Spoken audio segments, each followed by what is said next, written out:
Qué linda, qué gran e inconmensurable pregunta que a todos los que oficiamos en este rubro en algún momento nos las han planteado. Y por lo mismo, más allá de entregarte yo el parecer intelectual, porque yo como oficiante del humor, como comediante y un poquito interesado en el género, he tratado de llegar a la conclusión que más se me acerque. Entonces he pasado por todas las definiciones intelectuales del humor y lo que es, y las teorías humorales y todo aquello. Pero hay algo al final de mi vida, de mi año de oficio, que he logrado asimilar y me parece, personalmente, me resulta más cómodo de asumir el humor de esta manera. Yo lo asumo el humor como un estado del ser humano y del individuo A. Partiendo de la premisa que el individuo como tal, por lo general y a forma diaria, está de humor para ciertas cosas y para otras no. O amanece con humor o amanece sin humor. Es más, aquel tipo me he dado cuenta que dice, no, yo no tengo sentido del humor. Eso ya es tener un sentido del humor, que puede ser negativo, pero ya lo es y ya lo define. Entonces, por definición muy propia y acomodaticia en mi caso, me resulta orgánica, yo entiendo el humor como un estado del ser humano, una disposición para, que no necesariamente tiene que ver con la risa, que la risa se malentiende, uno dice humor, uno piensa inmediato en el chiste, la carcajada, en la risa. La risa, entiendo yo, es el último escalafón de esta serie de acontecimientos que suceden en el ser humano para llegar a la risa. En el humor, primero uno entiende la idea humorística o el chiste, si uno bien quiere, hablando en vulgar y simple. Uno entiende el chiste, y al momento de entender el chiste, esa idea tiene que pasar por los transmisores, los neurocorrectores que están en el cerebro, luego pasa por el organismo, la respiración se contrae, se altera, después pasa al diafragma, recién ahí se vuelve a contraer, y sucede esto que... y termina siendo la risa. Pero para llegar a ese último peldaño, en el humor tiene que haber sucedido muchas cosas para llegar a la risa. Por tanto, para que eso también suceda, el ser humano tiene que tener una disposición, un estado. Por tanto, reitero, para mí el humor es el estado del ser humano a ciertas cosas. Uy, puras preguntas buenas acá. Pero que además también aprovecho de invitar a todos los amigos que están acá. Nos conocimos también, tuvimos una conversación hace poco tiempo en Neuromediante, un programa que habla justamente acá en Chile sobre eso también. Y esta es una de las preguntas que a mí me gusta también hacer, porque también me la han hecho mucho. Eh, y es muy interesante porque al momento de uno plantearse el límite frente a cualquier cosa, está suponiendo que luego de aquel límite existen otras.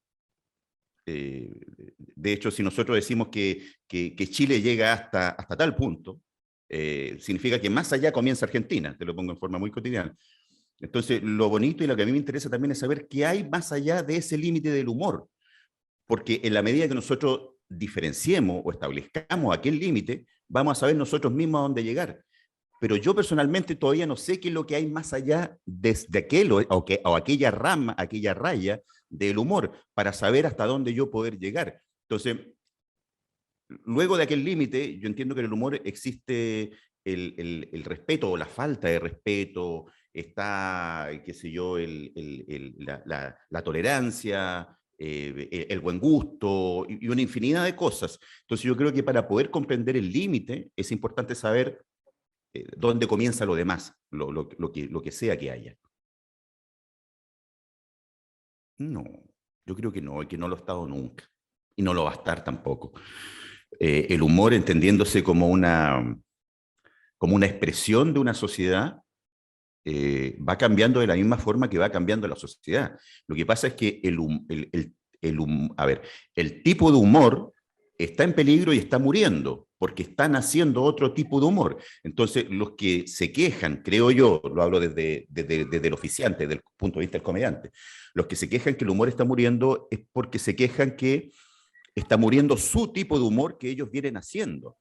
Entonces, la única forma de seguir nadando de las aguas del humor es seguir progresando y dejándose llevar y surfeando. Me gusta mucho la imagen a mí de surfear en la ola del humor, y uno tiene que ir acostumbrándose a aquello.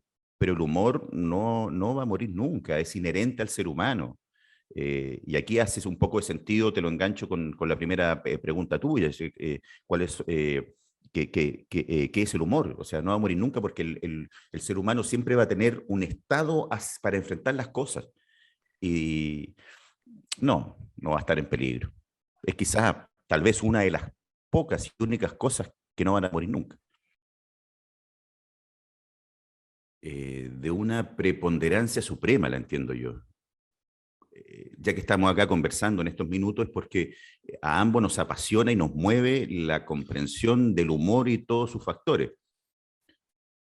Y el papel del Instituto Quevedo yo creo que es preponderante en el sentido que me gusta mucho esta reflexión, Juan, que siempre me imagino, si en un futuro lejano, bien lejano, en 2000 años más, alguien quisiera conocer o investigar, indagar sobre aquella civilización que existió en el 2020 y se encuentra un libro de chistes, y a través del libro de chistes, 2000 años después, logra entender lo que sucedía social, administrativamente y humanamente con esta parcela de civilización, eh, yo creo que sería una muy buena forma de descubrir una sociedad.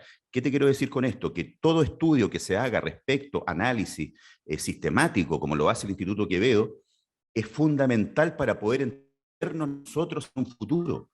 Es decir, si yo mismo ahora voy a leer un libro de chistes o algún escrito, alguna investigación sobre el humor de 1930, de 1940, sin duda que voy a comprender lo que sucedía en aquella sociedad, lo que estaba palpitando, lo que le interesaba, el disgusto que tenía, cómo eran las autoridades, cómo se relacionaban entre ellos, entendiendo también que el humor es quizá la forma de entender una sociedad que no es la forma establecida del poder. Por lo general el humor te dice lo contrario, y lo contrario al poder, por lo general, en algunos casos, es la verdad. Entonces, más allá de la cosa establecida e institucional, me parece que el humor es una muy buena herramienta de comprensión de una sociedad, de una civilización en definitiva. Y en ese grado, creo que el Instituto Quevedo tiene un nivel o una importancia fundamental.